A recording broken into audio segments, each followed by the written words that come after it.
and a warm welcome to all the delegates, moderators, and speakers joining us for today's Thyroid Clinics webinar organized by the Indian Thyroid Society. So before we begin today's session, let's take a glimpse of the video on the Indian Thyroid Society, highlighting our society's mission, the ongoing initiatives to create awareness on thyroid health across our nation. I request the tech team to display the video.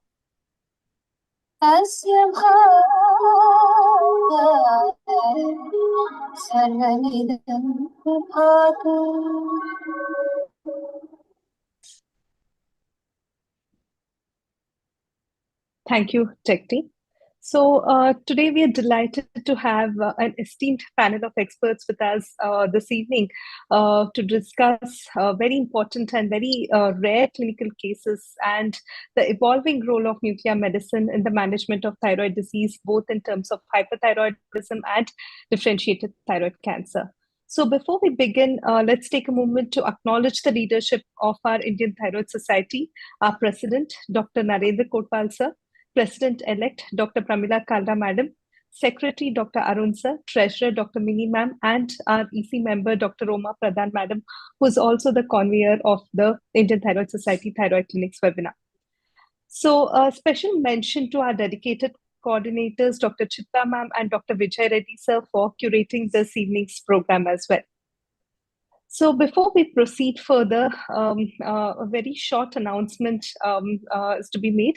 So those who are interested to submit their research to our flagship journal, that is the Thyroid Research in Practice, can do so by scanning the QR code.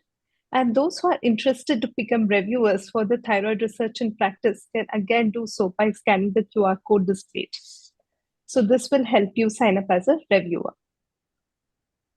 So to guide us through today's program, that is we have a very interesting clinical case presentation by Dr. Nimisha, and to moderate this particular session, we have two excellent and very experienced moderators, Dr. Sara and Dr. Kalpana Madam. So, and I request Dr. Roma Ma'am to introduce our moderators. Over to Dr. Roma Ma'am. Thank you, Dr. Ganavi. It's really my privilege to introduce the two moderators for today's session. So first session will be a case presentation on interesting case presentation by RML Institute on collision tumors of thyroid. And we have a moderator, Dr. Sara, who is Assistant Professor in Department of Endocrine Surgery at RML IMS. She has multiple achievements during her MCH as well as during her MS courses, and also the first endocrine surgeon to start microwave ablation of thyroid and breast nodules in Uttar Pradesh. Welcome, Dr. Sara. And we have Dr. Kalpana Ma'am, who is adjunct professor in Department of Endocrinology, Apollo Education and Research Foundation. She's also chief consultant diabetes and endocrinology at Apollo Sugar and Endocrine Care Center of Excellence at Raipur, Chhattisgarh.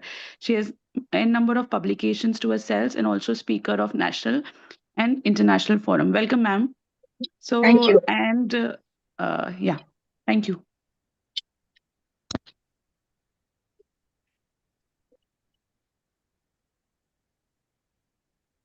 So, welcome everyone.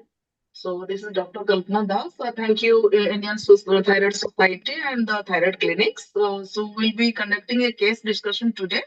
And Dr. Nimisha Saxena, who is a junior resident from RML Lucknow, RML IMS Lucknow, she'll be presenting an interesting case. Basically, it's just evaluation of thyroid nodule. So I believe she should start it, or Dr. Sara would introduce the girl, Dr. Nimisha. I think this is a resident doctor under you, Dr. Sara. Yes, ma'am. Thank you so much. I thank the Indian Thyroid Society and especially Dr. Roma Pradhan ma'am for giving me this opportunity to present our case at this platform. I would now request Dr. Nimisha Saxena, who is a non-academic junior resident in my department, to kindly proceed with the case. And in between, if there are any questions, I'll be happy to take them as I was the chief surgeon in this case. Okay, please. Over to Dr. Nimisha. Very good evening to everyone.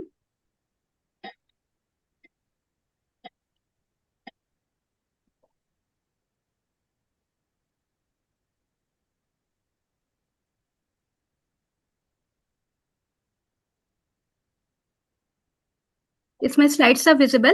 Yes, Yeah. doctor. Yeah. Okay, now we can now start with the case. My patient is a 65-year-old lady Sitapur and who belongs to a lower socioeconomic status. The patient presented with the anterior neck swelling since 9 months, and however, there was no history of any pain associated with the swelling, and the swelling was gradually progressive in size, and there is no history of hypothyroidism and hyperthyroidism, and also there is no history of any compression symptoms such as hoarseness of voice, dyspnea, and dysphagia. So coming to the examination, 2 is to 2 centimeter nodule was palpable in the right lobe of the thyroid and rest of the thyroid gland was just palpable. Cervical lymphadenopathy on the right side noted at the level 2nd, 3rd, 4th and on the left side level 3rd. Largest lymph node measuring is to 2 centimeter on the right side and 1 is to 1 centimeter on the left side. And also there is a 2 into 1 centimeter nodule noted on the right thyroid lobe.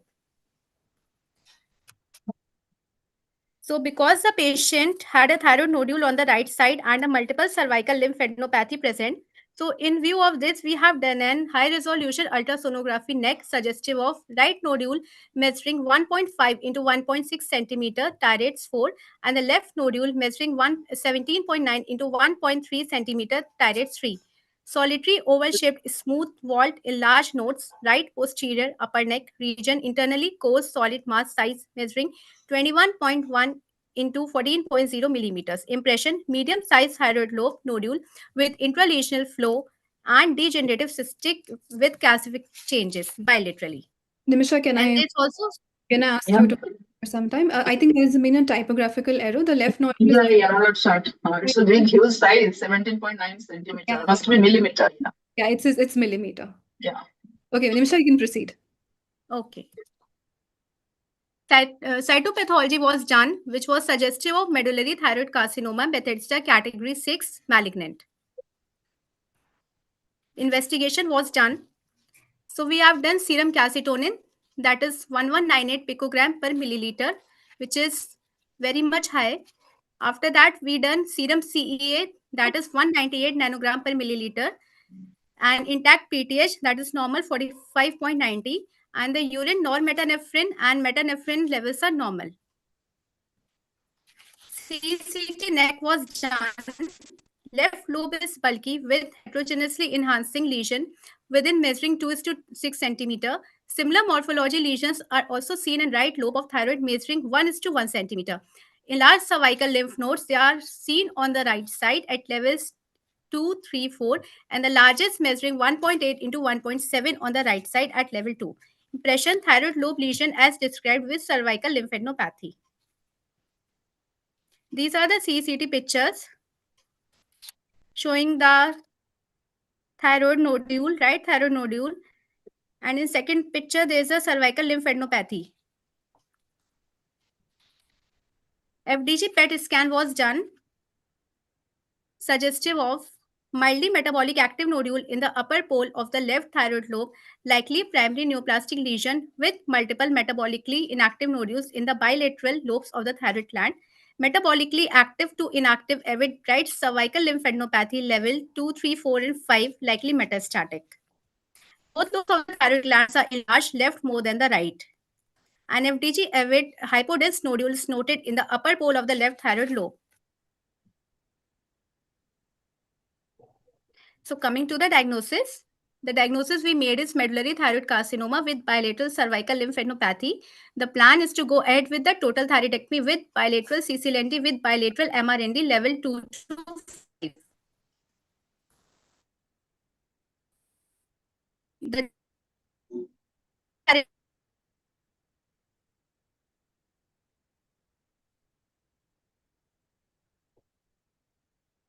Nimisha, we cannot hear you. I think her internet has some issue.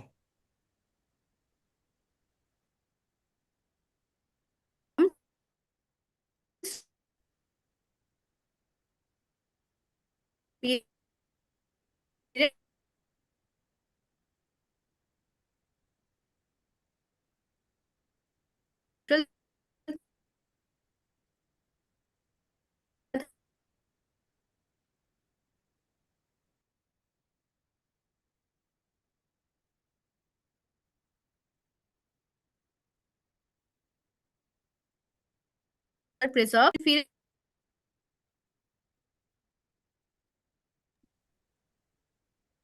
I have just asked her to rejoin. Sure, ma'am. We'll wait. So till then, I'll just, I'm audible. yeah, you're audible now. Hello. Yeah, you are Okay, audible Nisha, now. go ahead. Yeah. Yeah. You can share your screen.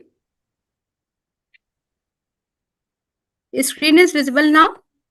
No, you have seen only. Not now. You can. You have shared your screen, but the presentation has to be shown. Yeah. Now,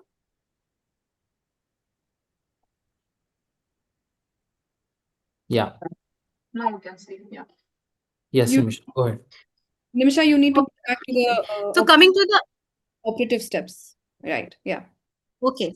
So coming to the operative procedure, the total thyroidectomy was performed.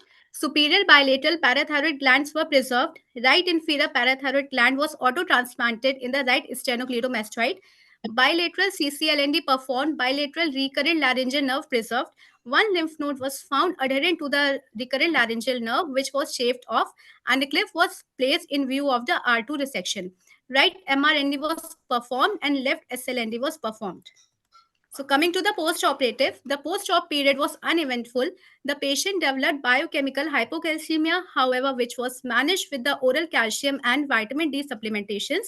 The patient discharged on the stable condition on the post-operative day 7 with serum calcium value of 8.86 gram per deciliter.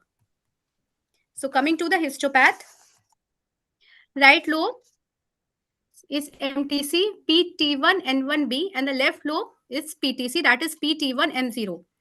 Right CCLND 4 by 4 is positive and left CCLND 0 by 2 is positive.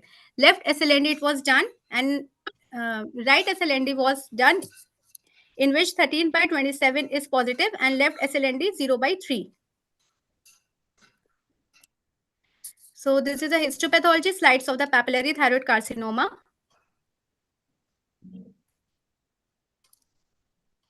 This is a histopath slides showing medullary thyroid carcinoma. So coming to the immunohistochemistry PTC, which was positive for thyroglobulin and negative for calcitonin and CEA, whereas in MTC, it was negative for thyroglobulin and positive for calcitonin and CEA. So plan was to give her radiotherapy in view of the locally advanced medullary thyroid carcinoma. No TSH suppression therapy or radioactive iodine therapy in view of the low risk papillary thyroid carcinoma. So this is a post-op picture showing the post-operative scar. So coming to the follow-up, currently patient is on follow-up after 3 months and she is on Thyronorm 100 mcg. Serum calcitonin is on higher side, that is 26.50 picogram per milliliter. TSH and free T4 thyroid function test appears to be within normal limits.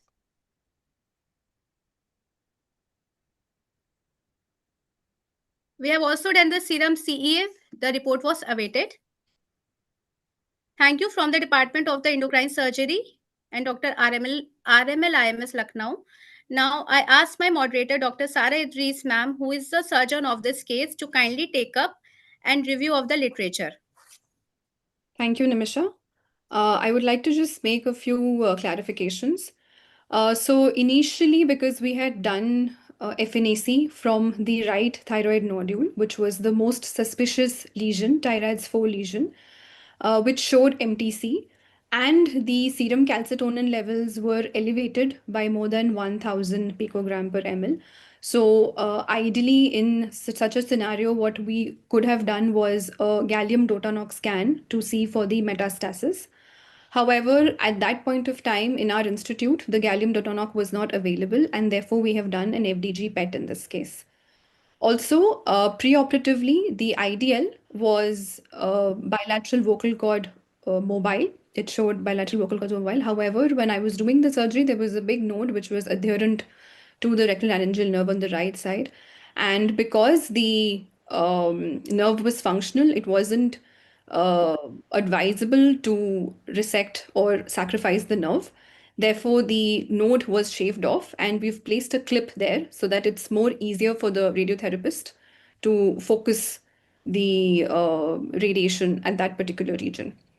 The histopathological surprise was on the left-hand side, where we found a PTC lesion. However, that is not going to affect our management a lot because the lesion is less than 2 centimeters in size, which makes it low risk. And there was also no central compartment or lateral compartment lymph node that was positive on the left side.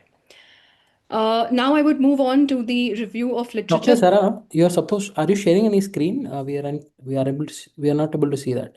I will start sharing now, sir. Yeah. Nimisha, could you please put on the slides of review of literature?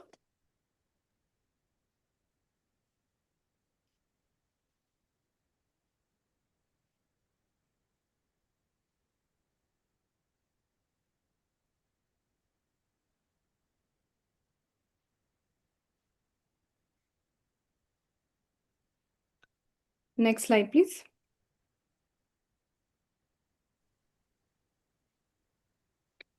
So collision tumors at any site are actually histologically distinct and morphologically distinct independent malignant tumors that can coexist geographically. However, to be able to call these as collision tumors, 3 criteria must be met. That is, each tumor should demonstrate a definite picture of malignancy. Each tumor must be distinct in its anatomical boundaries. And the possibility that one is a metastatic lesion from the other also should be excluded.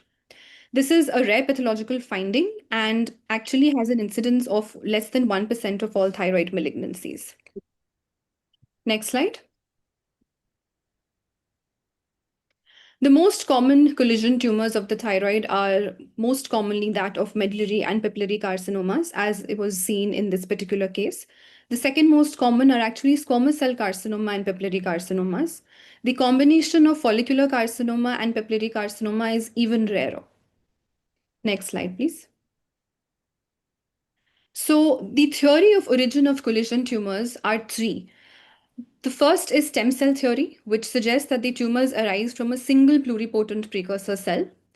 The second is the neoplastic coercion theory, which says that the tumor alters the surrounding microenvironment and therefore promotes the formation and propagation of a second tumor. And the third is the random collision theory, which says that the meeting of 2 different tumors is purely by chance. None of these theories are actually proven, and collision tumors are said to arise from a complex mix of all these theories. Next slide. So usually collision tumors are very commonly seen in females with a wide age range, as has been noted in literature. Most of them present with an anterior neck swelling with or without lymph nodal metastasis. Next slide, please. So the management of these collision tumors is sort of complex because one needs to consider the stage of the tumor and also the clinical and morphopathological signs of aggressiveness of each component. So in this particular case, because medullary thyroid carcinoma was the more aggressive component, and we also had lymph node metastasis because of MTC, this becomes our main tumor. So the T category of this MTC, as well as the preoperative calcitonin levels, are significant factors that guide our further treatment.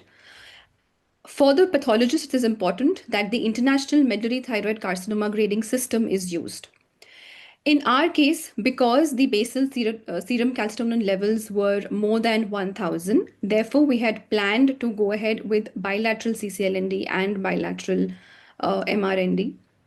However, intraoperatively, we could not find any lymph nodes on the left-hand side. She was a very fragile lady. And on the left-hand side, there was absolutely no fatty component. All we could see was flimsy fibrous tissue. That being said, the histopathology also correlates with the same because the whatever lymph node we found on the left side were actually negative. Next slide, please. So the patients who have medullary thyroid carcinoma, which is confined to the neck and the cervical lymph nodes, should undergo a total thyroidectomy along with the central compartment and lateral compartment dissections. The serum calcitonin as well as CA levels should be measured 3 months postoperatively. And if they are undetectable or within the normal range, they should be measured every 6 months to 1 year. I would like to bring your attention to our patient where the serum calcitonin has now come down to 26.5 from 1198. And the reason I believe it is 26.5 is because of the small residual tumor that was left over the right retrolaryngeal nerve. However, we do think that the RT will be able to take care of it, and we will be monitoring her calcitonin levels every 6 months. There is a particular analysis, the largest analysis that has been done by Biscola et al., which reports that the prognosis of MTC in collision tumors remains unaffected by the presence of PTC, and specific radioiodine treatments and recurrent rates can be less than 10% in these patients. So, overall, the prognosis is not that bad. Next slide. The intent of postoperative external beam radiotherapy in these patients of MTC is not to improve the survival, but to achieve local control. And typically, the radiotherapist will give a 60 to 66 gray to the thyroid bed, or they might give 70 grays in case of gross residual tumor. As far as the PTC is concerned, this needs to be managed as per the ATA risk stratification. Next slide. The rule of thumb while managing collision tumors is that the management should include the treatment of both the pathologies, but the more aggressive tumor needs to be addressed first, and both the pathologies should be getting their particular treatment. So, in our case, if this patient had a high risk PTC as well, we would have kept her on thyroxine suppression and we would have sent her for radioactive iodine ablation. However, it is a low risk disease with no cervical lymph node metastasis, and therefore currently we'll be focusing only on the MTC component.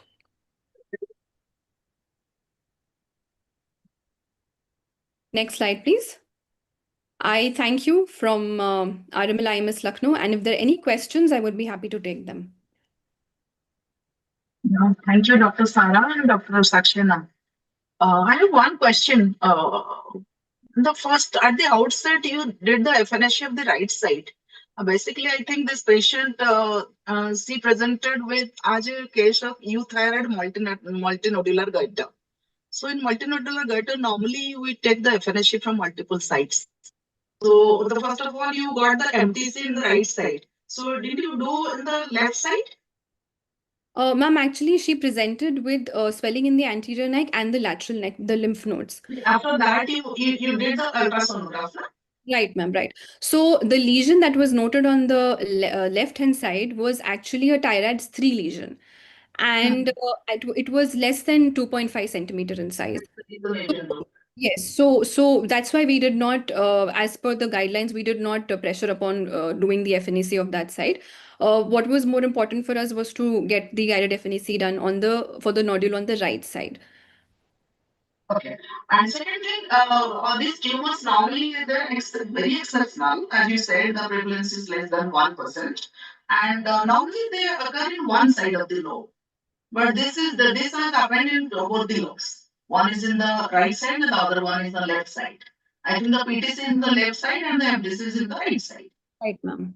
So isn't it difficult to diagnose if the both are in the different lobes? Exactly, ma'am. That is what we have. As you can see in this patient also, for us, it was a histological surprise that on the left side we got a PTC. We were not expecting it to be a PTC. Okay. Normally, thyroid scoring is quite sensitive to pick up PTC changes. However, neither did the ultrasound nor did the FDG PET. None of these picked up any metabolically active or suspicious nodule. So for us also it was a histological surprise. The reason why we did not have to bother much was because of MTC, we were anyway going to take out the entire lobe of thyroid. Okay. Okay. The third question is because the MTC was predominant, that is the reason why we went for radiotherapy.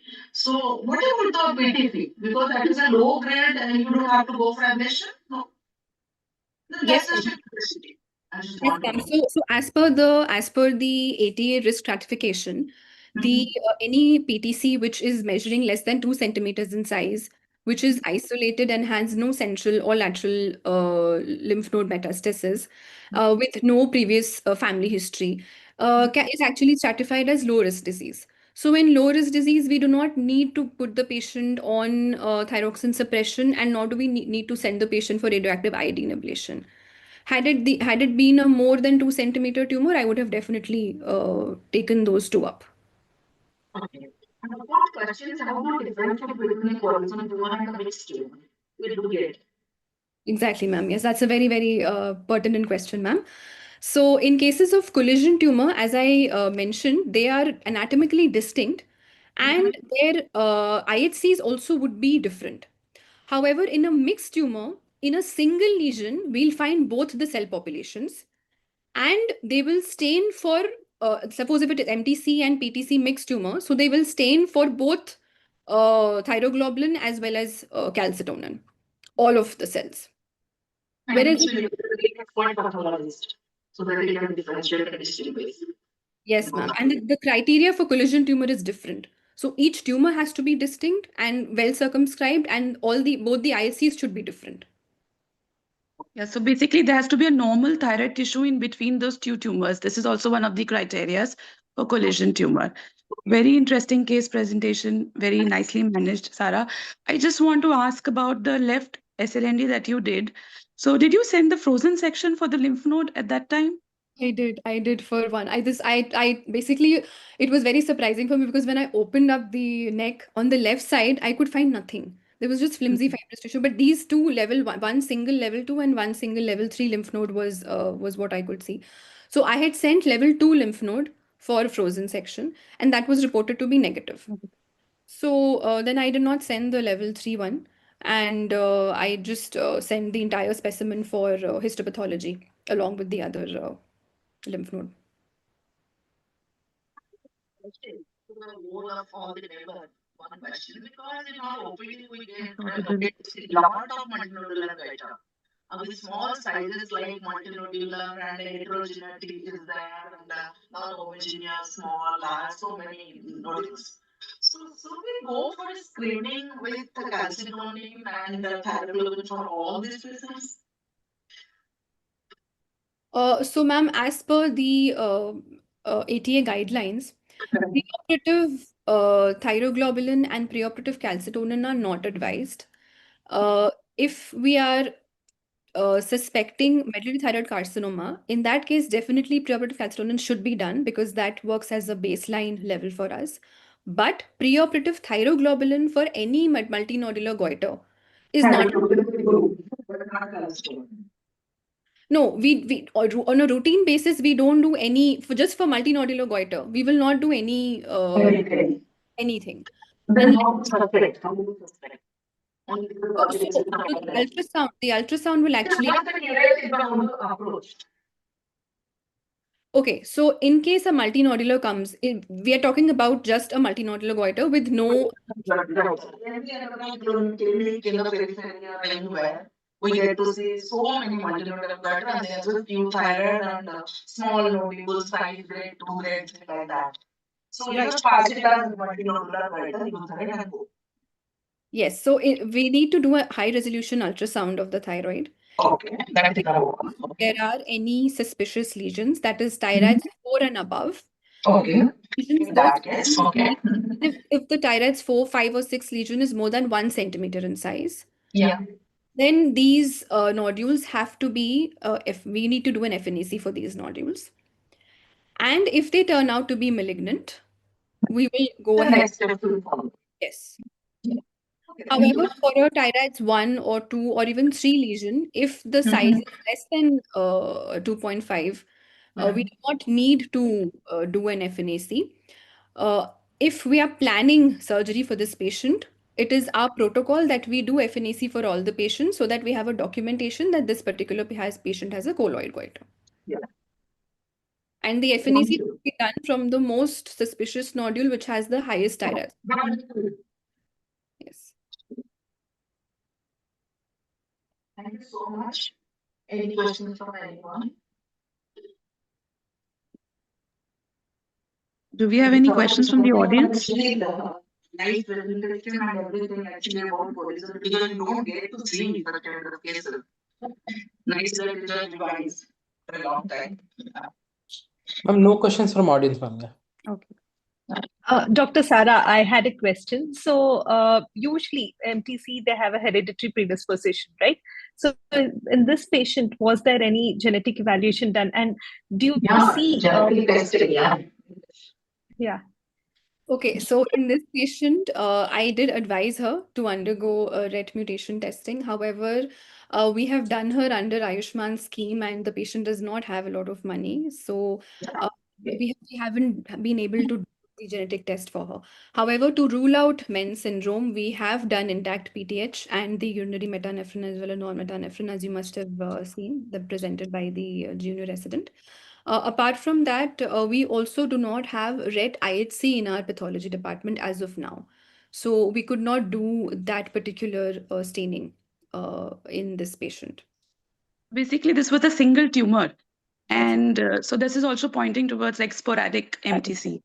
So Yeah.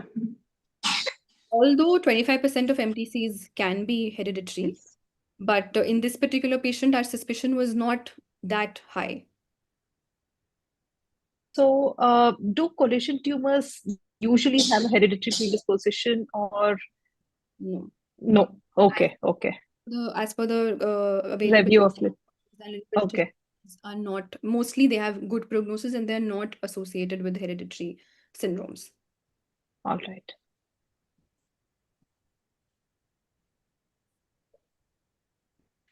so we finished well on time, I think. It's 8:30. You can get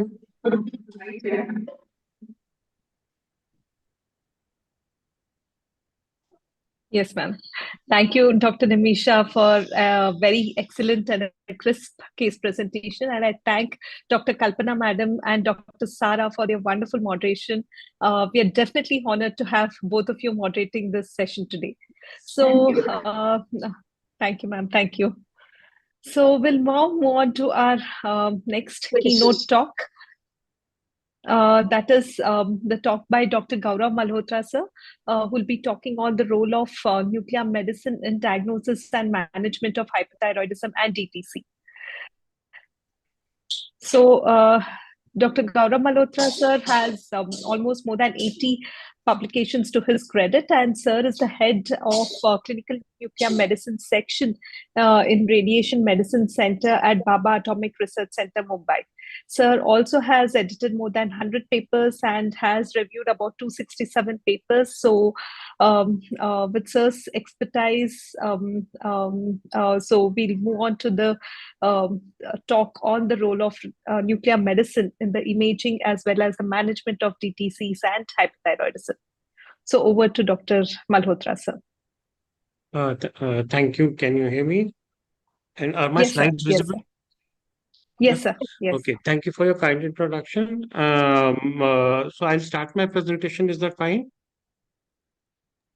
Yes, sir. Okay. So at the outset, I would like to thank Indian Thyroid Society for giving me this chance to interact with this august audience. And I'll just in just one or two slides, I'll tell you about what nuclear medicine. In nuclear medicine, we study the distribution of radioactive compounds which are imaged with some form of detector, and this can usually range from very earlier gamma cameras to advanced PET CTs and SPECT CTs. So idea is unlike now with SPECT CTs, we have the fusion imaging, and just to give you those who are not initiated, functional imaging will detect a focus here, like in this particular a PET scan only. We are seeing a focus somewhere in the orbital region, and when we look at the CT, we have a lesion out here. But when we combine the two together, that we get a fusion image where we not only know the functionality where of the tumor, but also the location of the tumor. So that is why nowadays we only talk of SPECT CT, PET CT, and that's the best way to go, where 1+1 is always more than 2. Now, for the convenience sake, I have divided this talk into radiation. I'll be sticking more onto the radiation therapy, radioiodine therapy, and some historical perspective, followed by functional thyroid scans, then something about RAI refractory disease, and finally the take-home points. So, coming to the pioneering work of radioiodine was, in 1800s, Joseph Gay-Lussac named iodine based on Greek word iodos, which means violet light. And Dr. E. Baumann accidentally spilled concentrated nitric acid on a sample of thyroid gland in 1893 and observed purple fumes coming out of this. And that is how it was known that thyroid contains iodine. Now, in a luncheon seminar in Harvard Medical School, a question was asked, and this seminar was titled "What Physics Can Do for Biology and Medicine." And it was question was asked that could iodine be made radioactive artificially? This was explored upon, and after a few days later, discussing with the collaborators, Dr. Roble Evans, Dr. Hertz, who had asked this question, there was a fruitful collaboration between the MGH, the Massachusetts General Hospital, and the MIT, and it resulted in what was formed as a radioactive cocktail. This radioactive cocktail was comprising 90% of iodine 130 and very small amounts of iodine 131, and which was obtained by neutron bombardment of delirium. And this was the first radioiodine therapy. This was given on March 31, 1941, when this was the mixture of iodine 130, which is basically more of iodine 130 than I-131, and was given to a patient of thyrotoxicosis. And that is the time when, it was confirmed that iodine goes into the neck and nowhere else, and imparts local radiation. And it was a boon in sense that at that time this has fallen, the radiation had fallen in disrepute because of the atomic bomb thing, the Hiroshima Nagasaki, and now they knew that okay, atomic bomb products can be useful for medicinal purposes also. So and this is Dr. Scholhertz, the pioneer, the first person who gave radioiodine for the first time, and with his complicated instruments. Coming to functional thyroid scans, most of the time clinicians will refer to us the patient when TSH is suppressed, and that is the important major indication for scans. But when we look at thyroid cell, thyrocyte, we see that these are the NIS is the mechanism by which pertechnetate scan is gets into the cell, iodine 131 or iodine 123. And on the other hand, when we talk of FDG PET scan, they go through GLUT mechanism. And likewise, there are non-specific thyroid scans like thallium, DMSA, SESTMAV scans, which so mainly when we talk of three main compounds, when technetium 99M versus iodine 131 versus I-123, we have to understand that technetium 99M is kind of a workhorse of nuclear medicine, and this is the most favorable energy for imaging purpose. Therefore, this should be this is used most commonly. Iodine 131, on the other hand, has a very high energy, 364 kV, which is not good for imaging purposes. For imaging purposes in nuclear medicine, any energy between 100 and 200 kV would be best. Ideal compound would be iodine 123, which is not available in India. It will give an information on both uptake as well as organification. On the other hand, technetium would give an information only on uptake but not on organification. Likewise, I-131 would give an information on both uptake and organification. So, in paucity of having a compound like I-123, we have to do with 140 keV. And when we look at these two scans, we would immediately understand, because of the poor physical characteristic, the iodine scan would look like more grainy and more dirty. On the other hand, if we look at technetium scan, we would have much sharper images. We would appreciate background activity and salivary gland activity. In iodine scans, therefore, we have to put markers, various points to understand where exactly the thing is. So as I was telling you, suppressed TSH is the primary indication for doing the functional thyroid imaging. And with the suppressed TSH, you can have these kind of four scenarios where there may be a diffuse increased uptake throughout the gland, or that is the Graves, classic Graves disease, or there may be areas of increased or reduced uptake, that is multinodular goiters or plumbers, toxic multinodular goiter, or there may be a nodule which may be autonomic, which is turned autonomous and rest of the gland is suppressed, or there may be a situation where there may be thyroiditis. So, since these thyroiditis versus these conditions, the management is different. Therefore, it becomes imperative to do a functional thyroid imaging. Now, in Graves itself, you would see so many varieties of scans that one would have to be very cautious by reporting. Many a times we have Graves with cold nodules, or asymmetric Graves is so commonly seen. Or for that matter, toxic multinodular goiter. Again, we have these are all toxic multinodular goiters, all TSS suppressed, and we can have multiple kind of scans as you can see. Now, coming this image shows a right autonomic functioning thyroid nodule, and just inadvertently a scan was repeated because subclinical toxicosis continues for a longer period of time. Sometimes when we have treated these patients, and you can see that as a result of treatment, the normal thyroid has started picking up, and autonomic function nodule, although it is seen, but it is not functioning so much. And then this was a scan, and this is patient one and patient two. I just want to show you a technetium scan. Here, the patient had a cold nodule on technetium scan, which was hot on this FDG PET scan. And these are the scenarios we should be very cautious. This was having a very high SUV max of 26, and almost nearly 30% of these patients would be malignant, and they need further investigation. On the other hand, this technetium scan in patient 2, you can see multiple areas of outside the thyroid bed. These are in the nodes. NIS expression in node would not be seen. If it is seen, it means these are metastatic nodes. This is a rare scenario, but if it does happen, then one should think of straight away think of PTC, the differentiated thyroid cancer, and go ahead with the treatment. Then we can have radioiodine scans where we tell about the retrosternal extension, and here the surgeon role is primary.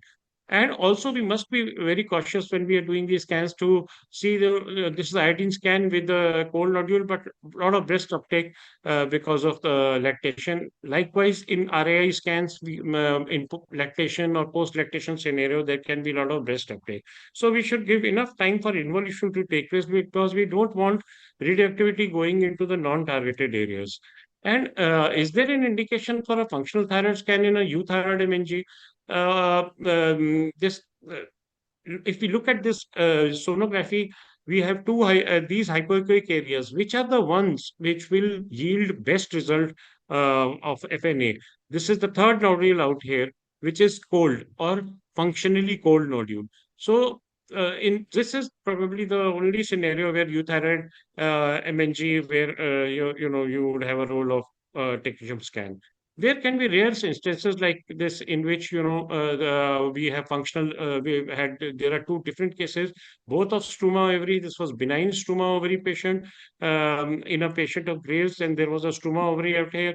And then there was another patient who had multiple peritoneal metastasis, and so this was malignant struma ovary. So, how does RAI now, when we talk of using radioiodine for therapy purpose, how does it act? It has got high energy beta particles which cause damage to thyroid gland tissue, local inflammation and fibrosis, and reduction of synthetic capacity of thyroid gland. For this therapy to be effective, thyroid tissue must accumulate and retain iodine long enough for adequate amount of radiation to be delivered.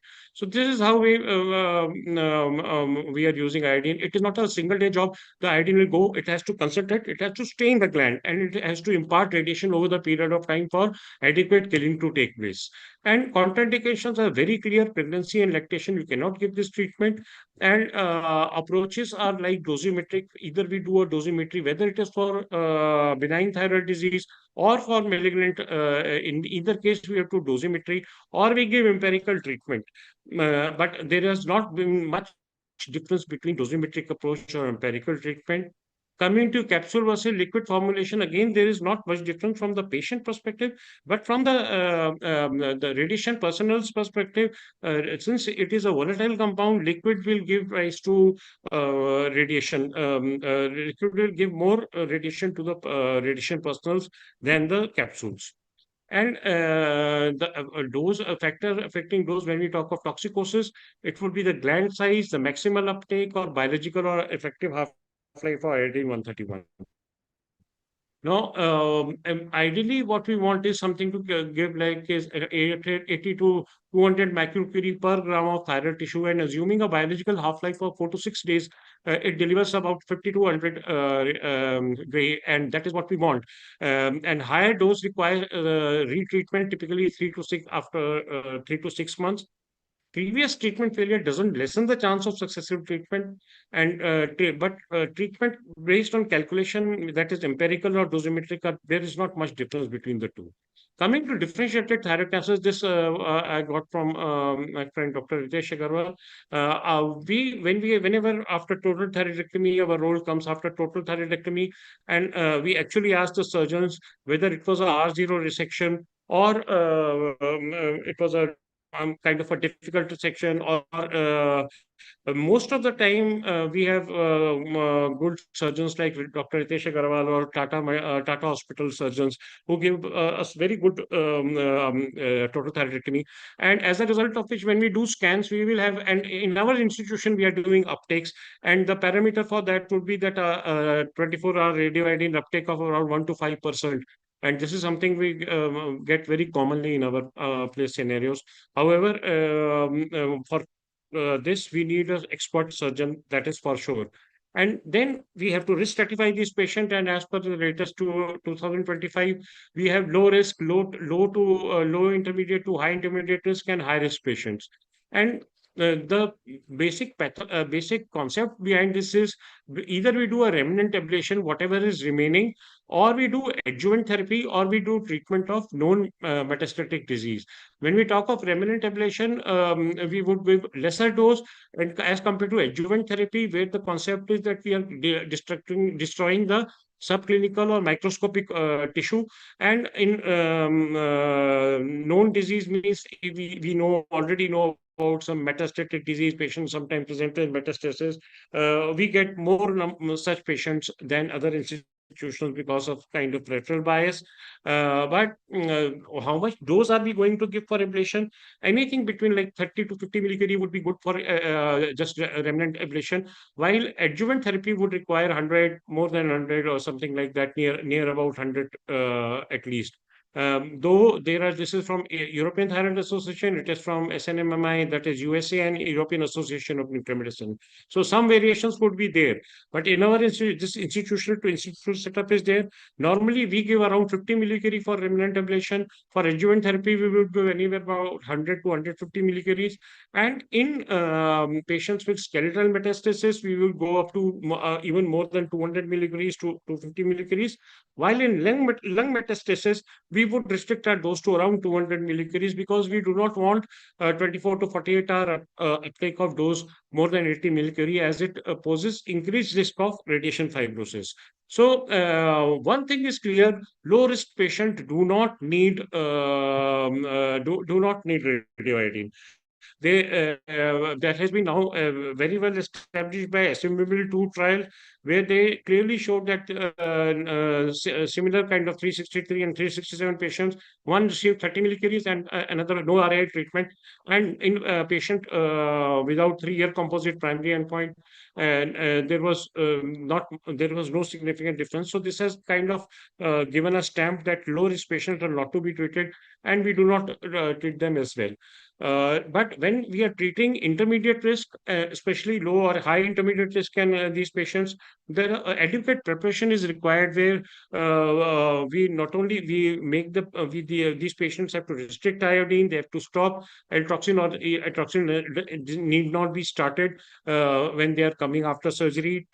About 3 weeks would be enough time. Iodide containing compounds have to be avoided, and after that, we are going to do uptakes in the neck uptakes. Normally, we do 1 millicurie scan in our institutions, and we can do whole body scan as well, and check if there is only residual disease or multifocal disease in the neck. How much is the uptake, or if the disease is outside the neck? And low iodine diet for this, we have prepared a chart, and we give this to our patients, and we tell them also reinforce this point. This is one of the most common cause of scan being negative at the end of the at the first time when patient has presented, and especially when iodide contrast has been used, we should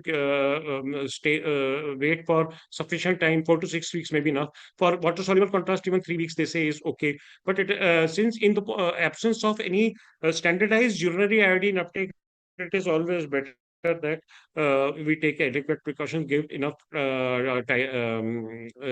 time. Now we get a scan like this. This is like multifocal uptake here. Initial 2% uptake following surgery, then patient was treated, and after that a repeat scan was done. Patient one and repeat scan shows no uptake in the neck, no clinical evidence of tumor, no imaging evidence of tumor, no uptake outside thyroid bed, and undetectable serum thyroglobulin. So this is there is a clarity on this that yes, we have achieved the complete remnant ablation. What we do in these patients is dynamic risk stratification, where we are looking at all these parameters, whether biochemically there is clearance, scintigraphically there is clearance, structurally there is clearance. So now, like here in this patient, 2.7% uptake was there, and later on in follow-up, we might see sometimes some residual bed activity. We have to correlate with sonography. Which comes in very handy. And this is the second scenario where we started on with a diagnostic scan where we said, okay, this looks like a T3N0MX patient, and but extrathyroidal extension was positive. And when we have treated them with a low dose, with a remnant ablation dose of 50 millicurie, we have 54 millicurie, we find in post-therapy scan, and this is the importance of post-therapy scan. Post-therapy scan is showing bilateral lung metastasis. So an intermediate risk patient has like become high risk patient out here. One aspect, of course, is this was negative chest X-ray, so it has this has got a very good prognosis. And of course, another important thing is when we are re-stratifying these patients, and not when we are looking at, for example, in multifocal neck uptake, we should be doing SPECT CT, and this is also a recommendation 38 of 88 2025, wherein we would know that okay, there are lymph node mets is there, and that would automatically sometimes the lymph node mets either in only central compartment clearance has been done and no lymph node mets is there, but in iodine scan one may get lymph node mets. So and TG may not always be markedly raised. And in such a scenario, the scan helps in knowing that okay, this patient has already got lymph node mets, and next time would or this time itself after doing SPECT would require a higher dose rather than just going about for 50 millicurie. And then when with the uptake of like 29.7%, which is very high uptake, even if you're not doing uptakes in your institution or your nuclear medicine person is not doing it uptakes, we have to have some structural correlation, one thing.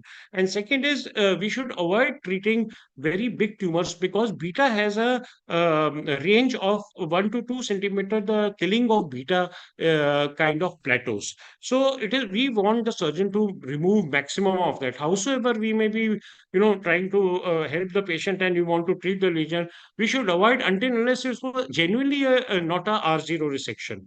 And another aspect is that this is that was patient 3. Now patient 4, if you look at this, there is a lot of lymph node metastasis out here. And nodal disease is surgical disease. If my surgeon removes it, nothing like that. Because the chances that by just giving 150, 200 millicurie, we may not be able to ablate it. Only when they are inoperable, then in such a scenario, definitely we would go ahead and treat. Then this is kind of a referral bias also in our institute. We get a lot of metastatic cases, and this was one of those gratifying treatments where most of these patients would end up with palliative measures only because we would saturate with about 1 curie dose. So this was a patient who presented with brain metastasis, the seizures, and it was turned out to be brain mets from CA thyroid. Underwent total thyroidectomy, and then we had lung mets, the renal mets, and adrenal mets, and patient received cumulative dose even up to 1000 millicurie over 6 to 7 years. And fortunately, FDG PET was negative. So prognostically speaking, this patient was much better throughout. FDG PET was negative, was never positive in a way, and the patient was we were able to treat. When there are patients who may have isolated skeletal metastasis, just like this patient who had a high parietal regional skeletal mets and iodine scan. This is a post-therapy scan. However, surgeons said that there was a chance of high bleeding, so that was not removed. Eventually, patient had a catastrophic bleed, underwent emergency surgical repair and reconstruction, and is now doing well. Then I will leave this cases. Then there may be patients where there may be unusual sites. But here I want to emphasize that this was a normal differentiated PAPCA thyroid patient, underwent total thyroidectomy, but did not take eltroxin for 2 decades. Presented with back pain, lumbar mets, adrenal mets, renal mets, lung mets, eventually received with Medicare radioiodine with palliative intent and succumbed to the disease. A simple measure that TSS suppression has to be followed in a very religious manner. Then thyroid bed, as you see in most of the cases, I have shown that thyroid bed is the first filter. But this may not always be true. Like in this particular patient, it was patient who had presented with liver mass, it was epithelial malignancy, and turned out to be widely invasive follicular carcinoma of thyroid. And in such scenarios, we do expect PET to be positive, not only positive, but may also have some lesions that may be also not concentrating iodine. And then we have rare presentations like of differentiated thyroid cancers, where we have seen that involvement of kidneys, involvement of colon, and quite unlike what we think of PAPCA thyroid. So the RAI therapy is associated with improved survival even in high risk patients. And retrospective study of nearly 1 lakh 90 more than 1,99,000 patients from GTC, and this is from the SEER data. They showed that survival benefit was there. And but one aspect is that dosimetry should be considered in all these patients when we are giving very high dose, because nearly 22% of individuals will end up getting more than expected dose. So there is a scenario of RAI refractory disease. As you can see in these from 2018 to 2021, radioiodine concentration is becoming lesser and lesser, and the uptake FDG is concentrating more. So either beyond 600 millicurie, then by definition it would become cumulative dose. When it is more than 600 millicurie, it becomes radioiodine refractory disease. Or over the period of time, there is a de-differentiation that is taking place. And due to de-differentiation taking place, this is FDG PET. So these are the candidates which go for TKI therapies, but other therapies should also be explored. And other modalities also should be explored. And we have shown that in PSMA expression, which PSMA normally is used for metastatic castration-resistant prostate cancers. And we saw that they were concentrating in tennis syndrome, that is thyroglobulin elevation, non-iodine concentration infiltrating lesion in especially in bone and lung regions. So advantage is that when you tag them with lutetium, you can treat them as lutetium PSMA therapies. So there is an alternative therapy available. Likewise, we are trying for other. Now this is iodine 131 scan in a patient of widely invasive follicular FDG PET scan, and this one is a RGD scan. Again, since it is tagged with gallium nodaga RGD, there is always a possibility to treat with lutetium 177 labeled RGD. And that is alpha 2 beta expression. Similarly, this is, as you can see, RGD expression in lung mets in early and delayed RGD. So this gives us an assurance that there is an alternative, once these iodine doesn't act, or either iodine is not concentrating, or iodine may not act beyond a point of time. And then there are also things that people have tried or are trying, is that exploratory scan, that is dosimetrically guided prescribed activity. This is still not in vogue, but it was this year in SNM USA, last year in SNM USA, it was shown that how by doing 30 millicurie exploratory scan, on the same day you can give the residual tissue, residual activity also, if you see extra areas concentrating. But there may be a scenario where you may not have iodine concentrating. It's a typical tennis scenario. To reverse it, you can give, people are giving MAPK pathway inhibitors like, trametinib or selumetinib, and you can see, based on, this is not our scan, we don't have I-124. So this is after selumetinib, how iodine lesions have started concentrating in the lungs. Likewise, by giving trametinib or dabrafenib, that is BRAF inhibitor, the iodine concentration in the mets have taken place. So this is the time when you can actually treat them. And these iodine is given in special wards. The patients are in isolation, and it is unique. And all radiation safety procedures are necessary for this, and hospitalization and isolation of patients, plus monitoring of these patients is necessary. And only when they harbor radioactivity less than the allowed limits of 555 megabecquerel, then that they are discharged from our wards. So this monitoring takes place there, and even after getting discharged, they have to take or adequate precautions for about a few weeks at their home, when they're so. So, but does, and I will just quickly take you through last few slides. Does RAI treatment for hyperthyroidism cause increased risk of solid cancers? See, what happened is, in 1998, this was clarified in cooperative thyrotoxicosis therapy follow-up group, that it does not cause increased risk. And however, later on in 2019 and 2020, these landmark paper came of 18,000 and 16,000 patients, where author concluded that it causes increased risk of thyroid cancer, increased risk of other malignancies like and other solid cancers. And but other papers said that there was no increased risk. But when this paper came in 2019, and this large study came from Kitahara group, people were, it was a difficult scenario, because people started canceling their radioiodine therapies. And at that time, everything was reanalyzed, and it was shown that radioactive iodine treatment with hyperthyroidism does not cause any higher risk than, suppose, antithyroid drug had shown, that in contrast to antithyroid drug treatment is strongly associated with excess cancer death in TTFS group. That is thyrotoxicosis follow-up study group. Likewise, does it cause increased risk of secondary hematologic malignancies when we talk of thyroid cancers? Again, this was Molinar et al. Group that showed that investigated more than 1,48,000 people, and they said this has increased risk of developing secondary hematologic malignancies. But look at the scenario where RAI group versus the surgery only group. Only additional 8, the small difference was of this 8, the small difference in secondary hematologic malignancies of 100,000 person years, which is not adjusted by more advanced diseases, negligible and unreliable. Considering the actual incidence of DTC in general population, anticipated difference as a result of RAI should be 1 per 100,000 person years.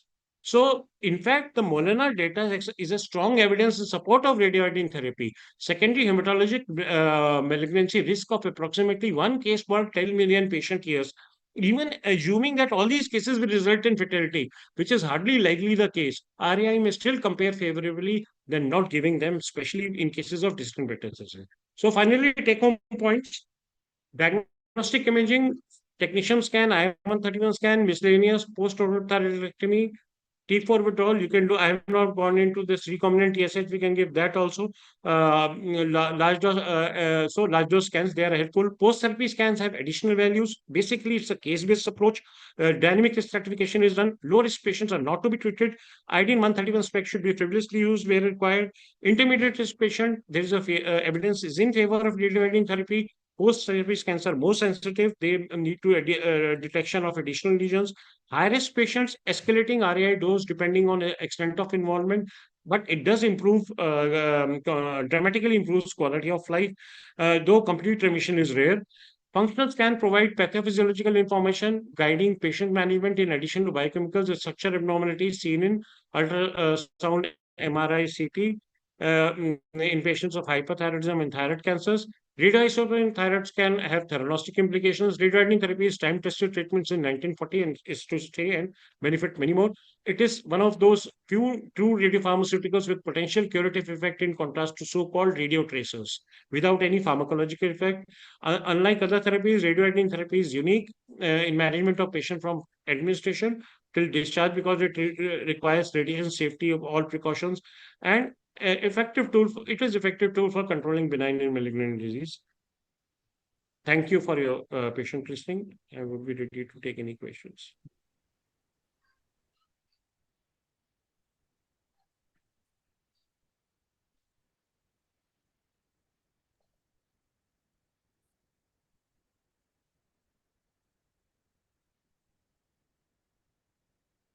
May I ask a question, sir? Please tell me. Uh, so what are the advantages of doing a post-therapy scan? Is it advisable? And if yes, then why? What new information do we get by a post-therapy scan? The post-therapy scan, one aspect is that whatever you had seen in LD scan, in the diagnostic scan, those areas are concentrating the lesion, one thing. Another aspect is, even in about 20 to 30, in 30% cases, it may lead to detection of additional lesions. Almost like additional areas of metastasis, especially or additional lesions, which and may change management in up to 15% patients, like something like that. So post therapy scan has higher sensitivity because the amount of radioiodine that you're given is higher. So additional area detection, obviously, it will lead to then accordingly we have to plan for treatment in other areas. Especially as I showed in one of those cases, we thought as remnant ablation, but especially in this pediatric age group, 15, 20 years age group, and you will see that they have lung mets. Chest X-ray will be negative, CT will be negative, but you will have diffuse uptake in the lungs, and they have very good prognosis if you give higher dose. So next time we will plan for higher dose in such a way. So, And one another question. So the previous case that we discussed in collision tumors, say suppose we have an MTC and a PTC, and the PTC also is a high risk PTC. So in that situation, what would you advise first? Should we go for radioactive iodine ablation first, or should we go for radiotherapy first? Is there any correlation between the two? No, it will depend on the aggressiveness of the tumor. What aggressiveness and what is the state? If the pathology of the tumor, PTC, just by classic PTC, whether it is as you are saying intermediate risk, but the thing is that there is called something called thyroid trial that's going on. But though it is not directly implicated with your question, but they say that okay, along with remnant radiation, we are also going to give. RT, external beam RT, and it will provide some benefit. So that is the kind of ongoing trial in so the issue is, as far as RT is concerned, your immediate concern would be to obviously operate the patient, and if RT is available, go ahead with the RT part. because iodine 131 scan, and this is going to be planned after another 3 to 6 weeks. I would think more in terms of MTC being treated first, because though MTC are slow growing, but we first need to tackle the areas. The surgeon has to literally run up with a knife out as far as MTC is concerned, and there is no other option. There has been no option till now, barring now, when now with DOTA-TET the things are changing, and we have actually inoperable cases, or disturbing cases which have caused problems with surgeons. We have now started giving lutetium DOTA-TET regularly, especially Dr. Ritesh Agarwal regularly sends such cases. So, but MTC, I would give preference until unless PTC was a real aggressive one, tall cell variant. So, but both of these things go simultaneously. So basically, the one modality does not interfere with the other. That is The what. other, obviously, inequality. This one thing is they are very rare only. In the first place, so you hardly in your career you would see 4, 5, and in West they don't see one. Right, true. Thank you so much, sir.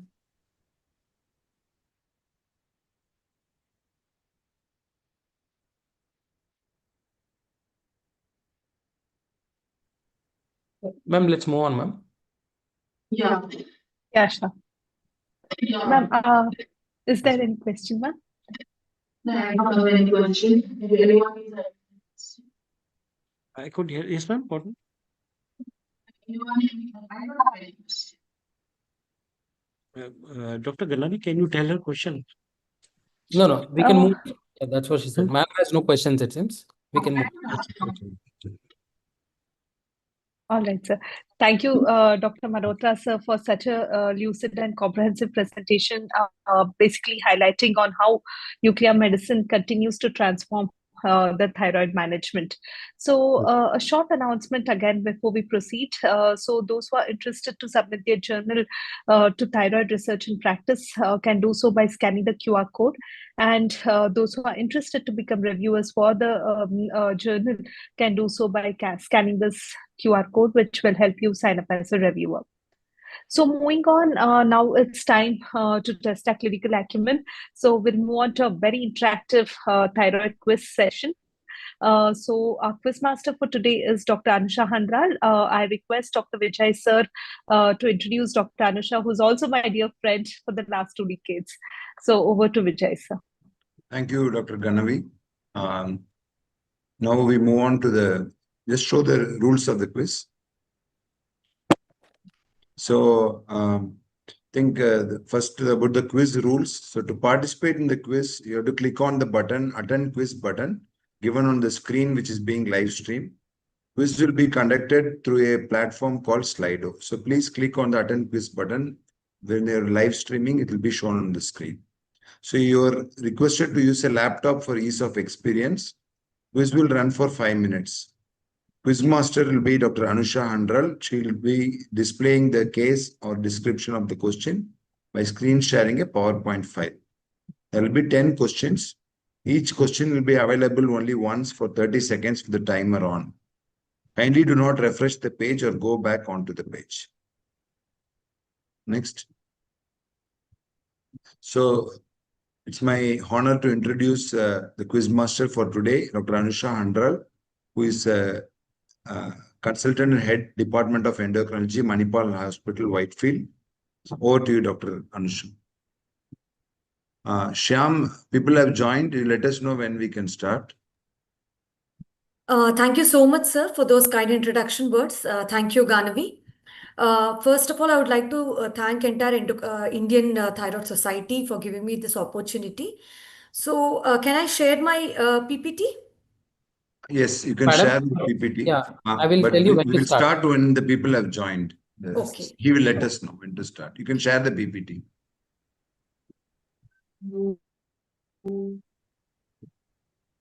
Is my screen visible? Not yet. I think, Sham, you may have to probably stop sharing yours. Okay, let me see. I think, yeah. Yes, now it's coming. Okay.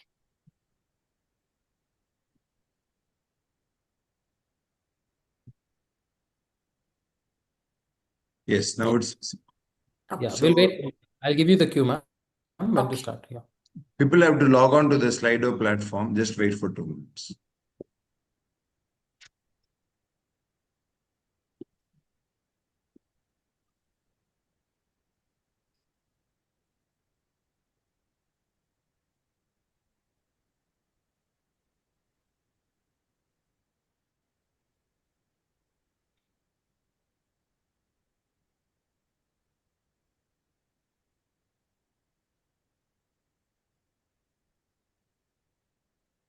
We'll wait for one more minute before we start. I'll tell you. Okay. Thank you, Shyam. Yeah.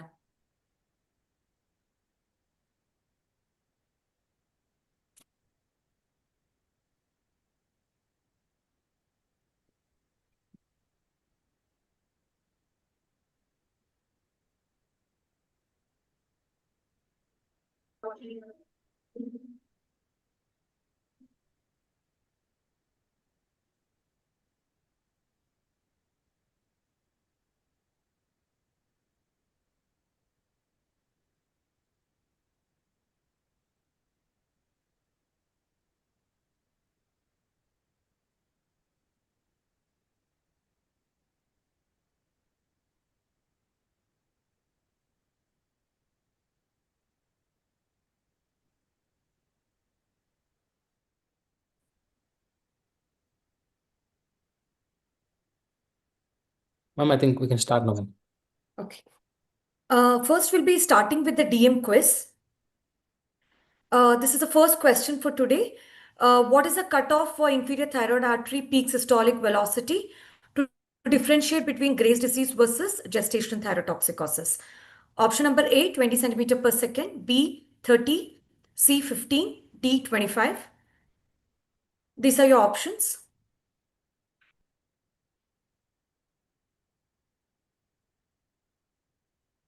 Ma'am, I'll tell you when to move on to the next right now. Sure. Yeah.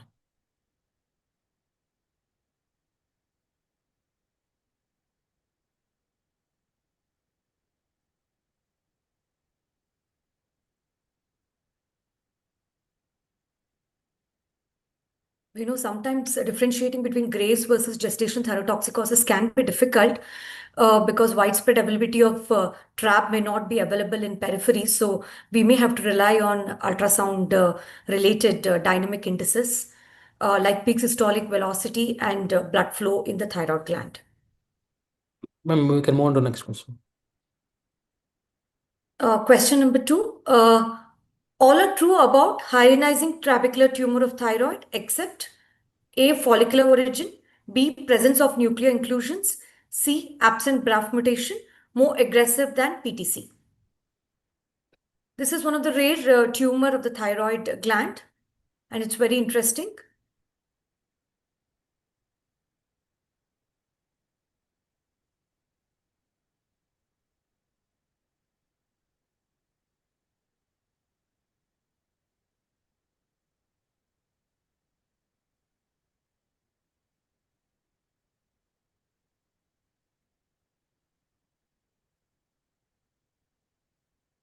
Ma'am, next question, ma'am. Yes. Over to question number 3. Today's topic of discussion, we had a good case presentation. So the question is based on that. Most common collision tumor of thyroid gland is A, papillary and follicular. So basically we're looking into which is the most common combination we can have in collision tumors, though the incidence is very rare. B, follicular and medullary. C, medullary and papillary. D, follicular and anaplastic.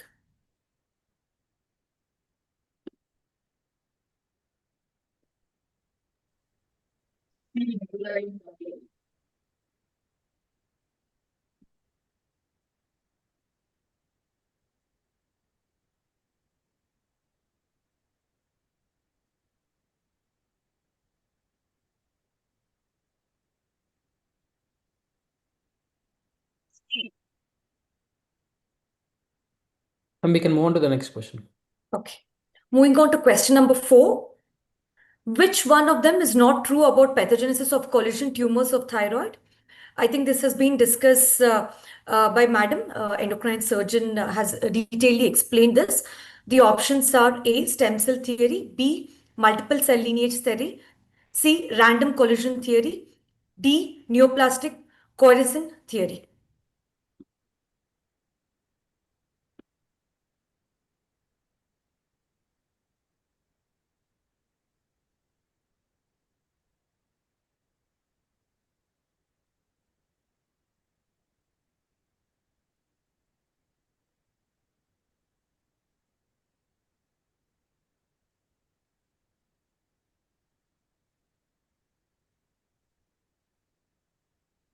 Next question.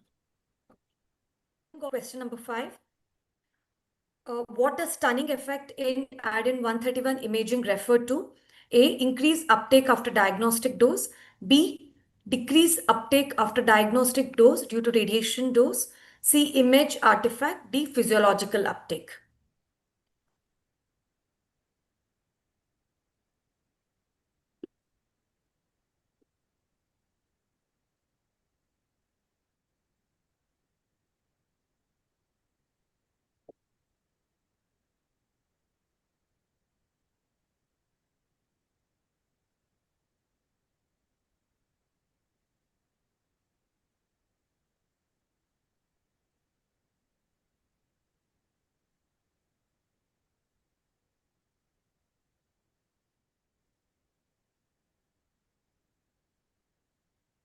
Next question.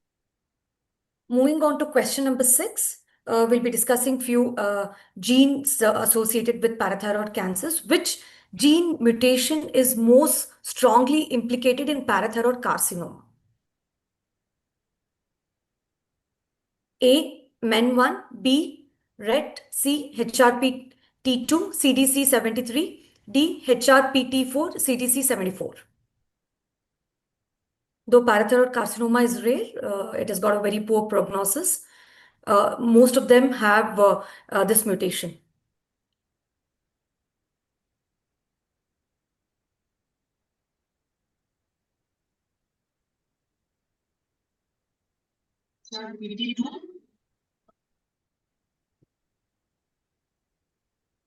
Next question, ma'am. Moving on to question number 7. Which of the following is not a recognized biological therapy for thyroid eye disease? We know now there is great revolution in treatment of thyroid eye disease by the biologicals. So let us understand this question. Which one of them is not a recognized biological therapy? A. Teprotumumab, B. Rituximab, C. Tocilizumab, D. Adalimumab.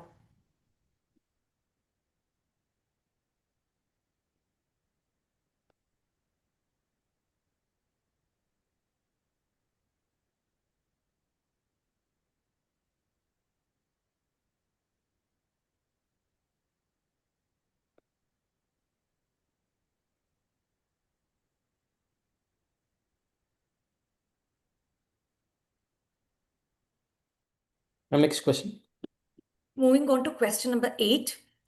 We'll be going on to a little bit of physiology of thyroid gland. Sodium iodide symporter located on the basolateral membrane of thyroid follicular cells transports iodide with sodium in a 1:1 ratio using a secondary active transport. B. Iodide with 2 sodium ions using a secondary active transport. C. Iodine in its elemental form via passive diffusion. D. Iodide and potassium via passive diffusion.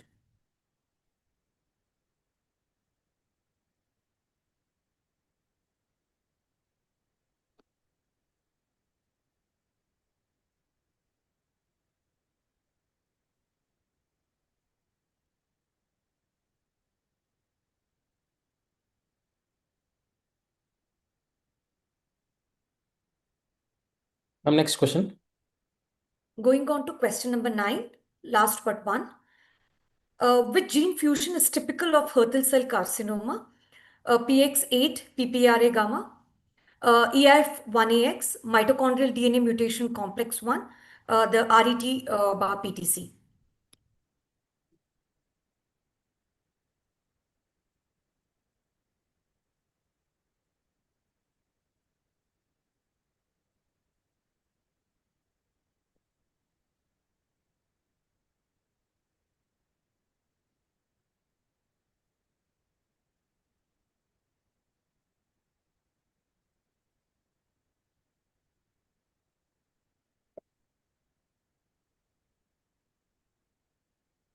Next question, ma'am. Moving on to the last question, question number 10. This is interesting. Part of this has been discussed by Malhotra sir. The flip-flop phenomenon in thyroid cancer imaging refers to switching from planar to SPECT imaging, inverse relationship between iodine uptake and FDG uptake, changing from iodine 123 to iodine 131 imaging, movement of tracer between lobes of thyroid.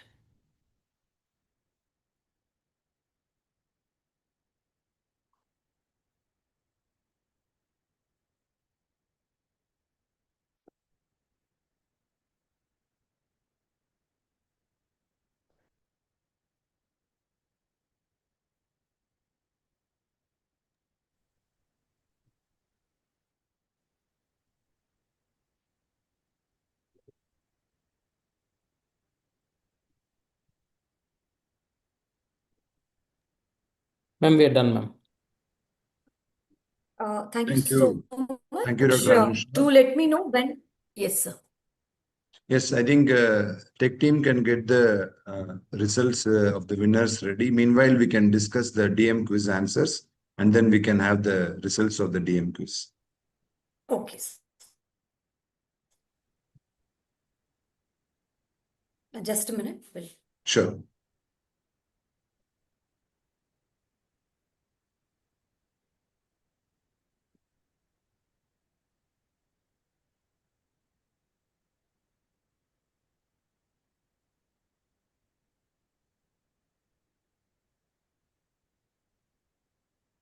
Okay, so the interesting part, whenever a quiz is conducted, we are all eager to see the answers, whether we have answered it right or wrong.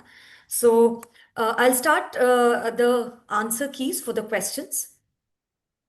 I need to probably make it big screen, just a minute.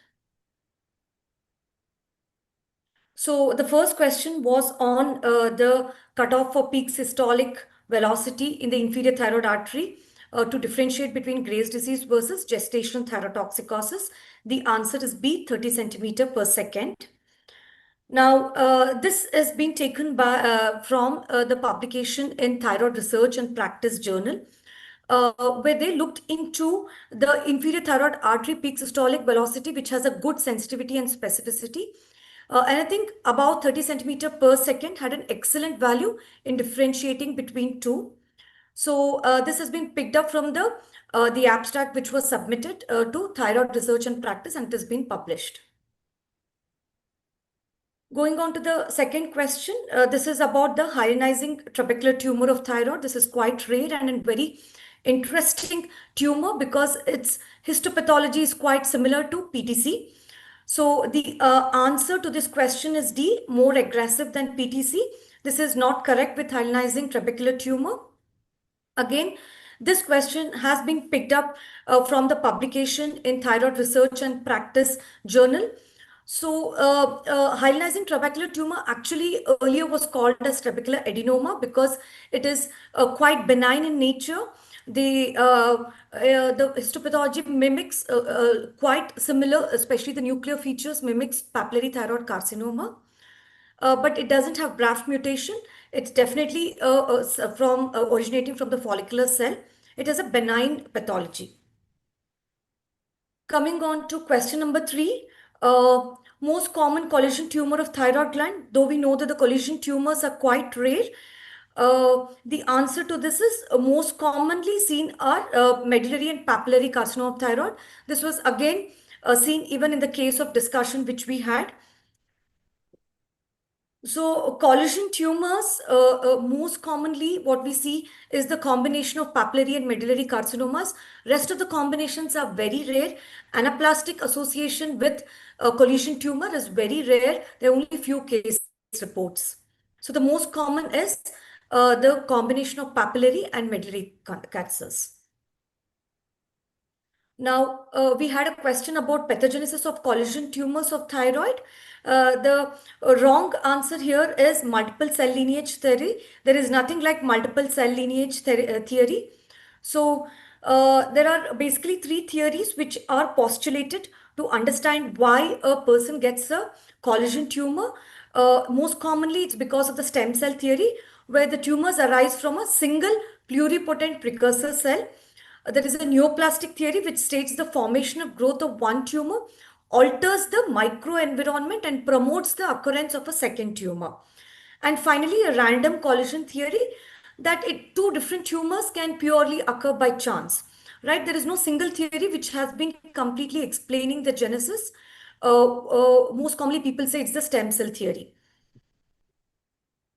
Moving on to the question number 5 answer, the stunning effect in iodine 131 imaging. It refers to decreased uptake after diagnostic scan. Now, what happens is when we send patients for the whole body scan, the scan is done and followed by, there is a therapeutic iodine which is given either in the form of remnant ablation or an adjuvant therapy. Now, there are a lot of studies which have shown that the initial diagnostic dose which has been given actually reduces the uptake of radioiodine in the subsequent therapeutic treatment strategies. Again, largely it's because of the inability of the follicular cells to take up the iodine. All the methods which have been used to reduce the stunning effect, because of paucity of time, I'll be just discussing about two. They say that try to use low possible dose for the diagnostic scan so that the stunning effect is not there. Second, try to do the therapeutic treatment either in the form of remnant or adjuvant therapy within 3 to 4 days. Don't extend it beyond a week so that the stunning effect takes a role and the therapy becomes ineffective. Now coming on to question number 6, which gene mutation is most strongly implicated in parathyroid carcinoma? The answer is C, HRPT2, CDC73. Now again, most of them have familial occurrence, about 50 to 75%, and 75% of them have sporadic. Most of them have this mutation, that is CD73 with HRPT2. Going on to the answer for the next question, the answer is adalimumab. As we know that a lot of biologicals have been studied and we are also using for treatment of thyroid eye disease. The most common ones what we're using are teprotumumab, which is anti-IGF-1, anti-IGF-R receptor inhibitor. The rituximab we've all been using. There are a lot of studies which have looked into usage of tocilizumab, and we know that adalimumab is a biological which is used in treatment of rheumatoid arthritis, SLE, and Sjogren's. It is not used in treatment of thyroid eye disease. We don't have any studies on usage of adalimumab. Coming on to question 8. Again, the answer is B. It is the iodide with 2 sodium ions using secondary active transport. Usually, we know that it is sodium potassium ATPase transporter. NIS coupled with sodium potassium ATPase gradient is the one which helps in transportation of iodine. It's the active transport mechanism. Now coming on to the question number 9, which gene fusion is typical of Hürthle cell carcinoma? It is mitochondrial DNA mutation in complex 1, which is answer C. Now, a lot of genetic workup has been done in field of Hürthle cell carcinomas. Largely, there are a lot of mutations which are associated with mitochondrial DNA. Coming on to question number 10, the flip-flop phenomenon in thyroid cancer imaging refers to many thyroid cancer actually lose iodine uptake and become more FDG avid. This is a sign of dedifferentiation, which also suggests that the patient has bad prognosis. So what happens is whenever there is a metastatic disease or when the cancer cells dedifferentiate, they lose the ability to take up the iodine, but whereas they are able to take up glucose and they become more FDG avid, and this is a sign of dedifferentiation. That's it. Over to sir. Thank you, Dr. Anusha, for the excellent discussion of the interesting questions. It was a great learning experience. Tech team, can we have the results of the DM quiz? Sure, sir.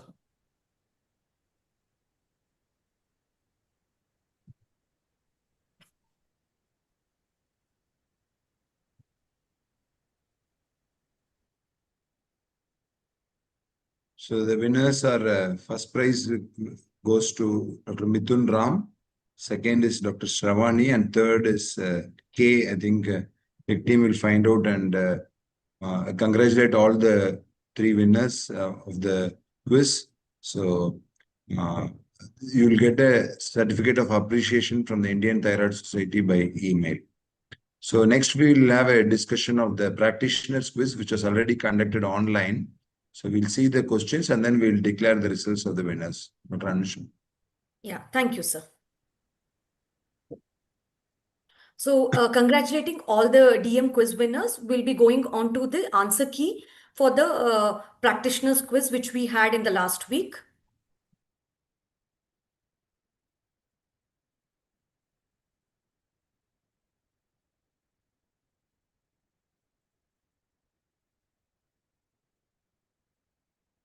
So the question number 1 in the practitioners quiz was, what is the percentage of general population affected with hypothyroidism? The answer is 7%. Anywhere from 7 to 10% is the correct answer. Again, this has been taken from publication in Thyroid Research and Practice. We know that hypothyroidism is a very common disease. Around 7 to 10% of general population are suffering from either subclinical or full-blown hypothyroidism. Coming on to question number 2, what is the most common thyroid abnormality seen in Down syndrome? It is subclinical hypothyroidism. The answer is B. Interestingly, Down syndrome, children and adults are prone to have hypothyroidism, which is the most common autoimmune disorder which we see in these individuals. Next is celiac disease. The most common is subclinical hypothyroidism. Next is the overt hypothyroidism. Rarely we see hyperthyroidism or the Graves' disease. So the answer is subclinical hypothyroidism. Next is question number 3. Which of the following drugs do not cause thyroid dysfunction? As practitioners, we should be aware that a lot of medications which are used by our colleagues from different departments can affect the thyroid. Many times they can come with vague symptoms. When thyroid function test is done, we definitely have to discuss about the medication use. The answer to this question was levetiracetam. Lithium, as we know, causes autoimmune thyroid dysfunction, can cause hypothyroidism. Amiodarone, by multiple mechanism, can cause both hypo and hyperthyroidism. Interferon alpha, as well as tyrosine kinase inhibitors and highly active antiretroviral therapy, can also cause a lot of changes in the thyroid physiology and cause dysfunction.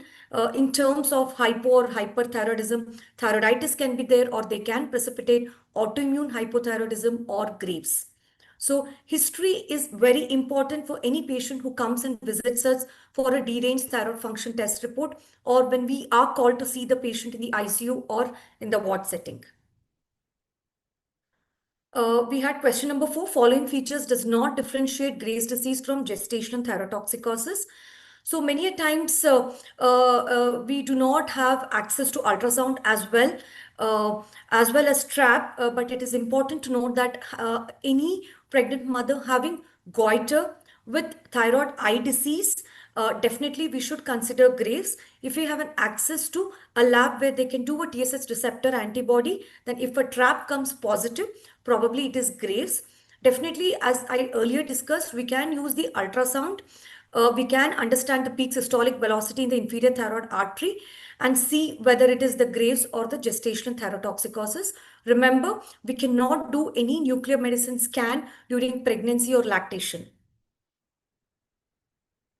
So this again has been taken from a publication from Thyroid Research and Practice Journal, where they looked into presence of goiter, TSH receptor antibodies, and if a patient has hyperemesis, maybe it's a twin pregnancy, that could also be there. And if there's a feature of thyroid-associated orbitopathy, then definitely we should consider probably a case of Graves' disease.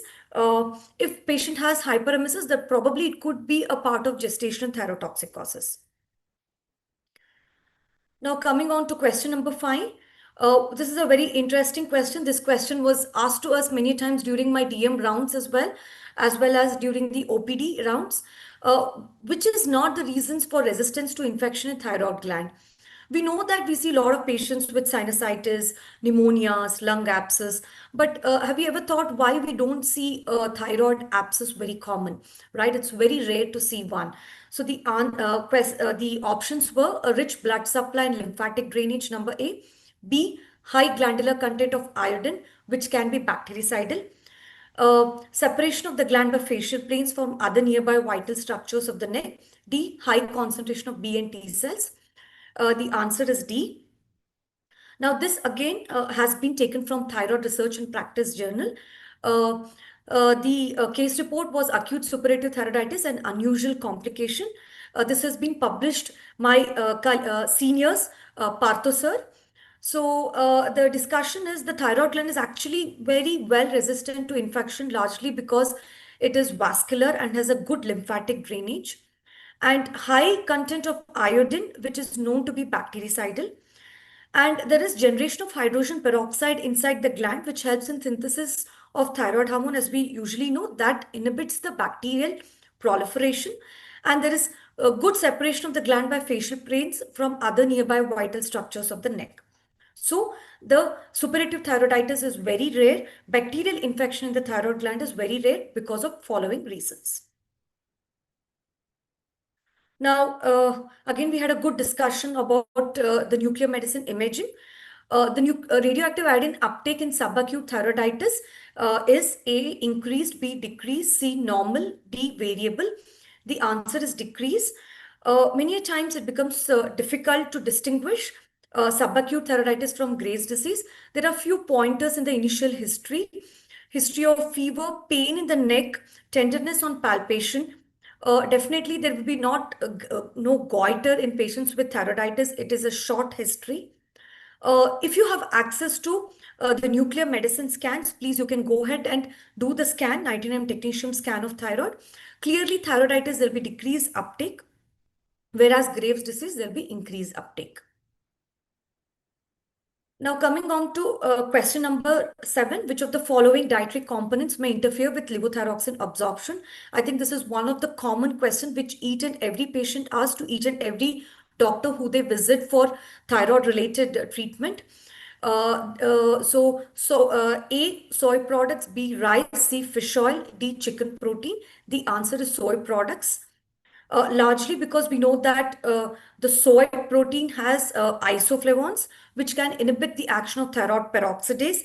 It also interferes with the thyroid hormone absorption, whichever we give supplementally. So it is important that we ask the patients to minimize the consumption of soy-related products, maybe soya milk, tofu, soya sauce, or miso. Even if they want to take, we should time it at least 6 to 8 hours from the thyroid tablet consumption needs to be instructed. Remember, when a patient comes to us for follow-up, if we find that the thyroid function test is not coming under control in spite of increasing the dose, you definitely check on the compliance, which is very important. Most of our patients do not take the medicines regularly as it is a chronic disease. Number 2, timing between the meals. Also, definitely discuss, are they consuming excess soy in their diet, as most of our patients are going into vegan. So the main source of protein what they'll be consuming is soya. So please do check on this history as well. Now, this is interesting. Question number 8. Why do high doses of accidental levothyroxine ingestion usually does not cause serious harm in children? The option A was children have a faster metabolism that quickly excretes the drug. B, levothyroxine has low oral bioavailability in children. C, higher production of reverse T3 is responsible for decreased risk of thyroid storm after a levothyroxine overdosage. The drug is rapidly degraded in the stomach by gastric acid. The option is C. We all know and we see daily in and out, we get pediatric ICU referrals for accidental consumption of levothyroxine tablets by the children. Nowadays, we have some of the companies, they are getting child locks for the levothyroxine bottle, as well as they've got a small opening so that only one tablet comes out. So in spite of all that, we have children who consume maybe 20 to 30 tablets of levothyroxine accidentally. But touch wood, most of them, go very well. They do not have major issues, largely because there is higher production of reverse T3 This reverse T3 binds onto thyroid hormone receptors and block the action of T3, because T3 is one acting on the receptor, causes a lot of hemodynamic disturbances. So we are lucky in that way. Definitely do treat the patient. Supportive treatment needs to be given. Keep the child for observation. Most of them do better without any major complication. So this is question number 9, the mechanism of precocious puberty in Van Wyck-Grumbach syndrome. This is again a very favorite MCQ, be it in MD exams as well as DM exams. A question is increased LH receptor activation. B, increased FSH receptor activation. C, estrogen secreting ovarian tumor. D, exogenous steroid intake. The answer to this question is B. Now, this again question has been taken by Thyroid Research and Practice Journal. This is a uncommon presentation of common disorder, which has been published. Basically, what exactly happens is in patients with untreated hypothyroidism, there is increased stimulus for TSH production from the pituitary gland. And we all know that high circulating level of TSH has FSH-like activity, and this acts on FSH receptors and leads to overproliferation of Sertoli cells and causes macroorchidism in males as well as multicystic ovaries. It causes isosexual precocious puberty in children. So we should be aware of this entity. The question number 10, this is the last question. Hoffman syndrome in hypothyroidism, again, this is a very famous MCQ question in our entrance exams, is characterized by which of the following features? A, spastic paralysis. B, pseudohypertrophy of muscles. C, muscle atrophy. D, fasciculations. Answer B is pseudohypertrophy of muscle. This entity is quite rare, and this again question has been taken by from the Thyroid Research and Practice Journal. Hoffman syndrome is a rare and reversible case of hypothyroid myopathy. In untreated cases of hypothyroidism, we can see this entity where there is definitely some amount of a good amount of proximal muscle weakness, some amount of muscle stiffness, myalgia, delayed reflexes, and fatigue. But muscle hypertrophy is very, very rarely seen in few set of patients. So we should be cautious in any patients who are coming with proximal muscle weakness. Apart from the biochemical investigations, which we order, definitely order thyroid function test to rule out it could be hypothyroidism related muscle weakness. So as a practitioners, we should be looking into all of these aspects. Thank you, sir. Thank you, Dr. Anusha, for going through the practitioner's quiz and discussing the answers. Tech team, can we have the results of the practitioner's quiz? Sure, sir.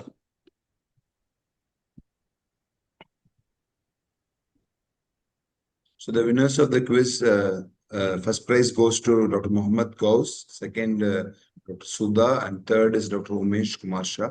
Congratulate all the winners. You'll receive a certificate of appreciation from the Indian Thyroid Society. So we had excellent session today, and next thyroid clinics will be on 10th December 2025, second Wednesday. And we had an excellent discussion, case presentation on coalition tumors, and we had a discussion, a monologue on radioiodine therapy in differentiated thyroid cancer and hyperthyroidism. Over to Dr. Pramila Madam for the concluding remarks. Yeah, thanks, Dr. Vijay Bhaskar. So I think you nicely summarized it, because we had an excellent discussion on collagen tumors, because it's something which is very good for the students to know, because these are things which we don't see so commonly, but it is something which we need to learn in our practice for sure. And Dr. Nimisha nicely presented it, and moderated by Dr. Kalpana and Dr. Sara. And then Dr. Gaurav Malhotra talked about the nuclear medicine aspect, where we discussed about the role of the radioiodine in hyperthyroidism, as well as in differentiated thyroid cancers. And an excellent quiz by Dr. Anusha. She definitely took a lot of questions from Thyroid Research and Practice. And with that, we also want to add that this is our flagship journal of the Indian Thyroid Society. So if you have any articles relating to thyroid, please submit your research to Thyroid Research and Practice. And for the faculty, you can become reviewers of Thyroid Research and Practice, because we also need more reviewers for reviewing the articles which are submitted to Thyroid Research and Practice. And we have an excellent team who is moderating and carrying out the sessions, but Dr. Ganvi and Dr. Vijay Bhaskar Reddy, Dr. Roma and Dr. Chitra. So I hand it to Dr. Ganvi to tell about the next thyroid clinics, which will be in December. And we hope that we will have all of you again in the clinics, and we will have more discussions on topics related to thyroid. Thank you, ma'am.